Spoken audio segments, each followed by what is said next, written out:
Place the steak into the pan, but don't season I can it work with at all. that. Instead, chop fresh herbs on a cutting board and squeeze lemon juice on top and sprinkle salt and black pepper before adding fresh butter. When meat cools, you slice your steak on top of the seasoned board. The juices mix with the herbs and the meat soaks it back up, giving you a delicious sauce that coats every bite. Crack the cold eggs in a pan and add a chunk of butter. Stir them together over medium heat. As you mix, scrape the bottom to prevent it from burning. And every 30 seconds, take them off the heat for 10 seconds while stirring. After 3 minutes, take them off and add cream to stop them from cooking. Then season with salt and pepper to finish off your perfect eggs. Score the hot dog on both sides before throwing it on the griddle. Then grate cheese into a hot dog bun. Next, add the hot dog and another layer of cheese. Pack it down tight before oiling the griddle with butter.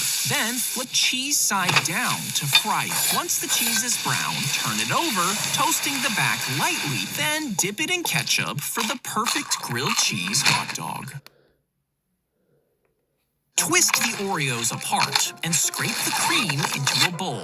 Then crush the cookies into tiny crumbs with a rolling pin. Mix in a splash of milk, and after it turns into a soft dough, you can roll it out into a thin sheet. Next, water down the cream with milk and smooth it over the dough. Roll it into a log and wrap it with plastic wrap. After chilling it in the fridge, you can slice it into small rounds to get Oreo sushi.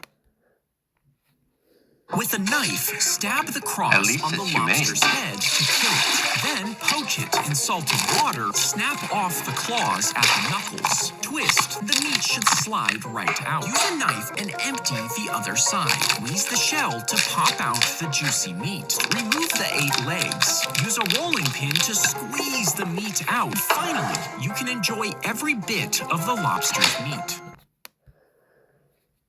Blend up the cornflakes before scooping out a ball of ice cream and rolling it in the crumbs. Then wrap the ball tightly in plastic and put it in the freezer for an hour.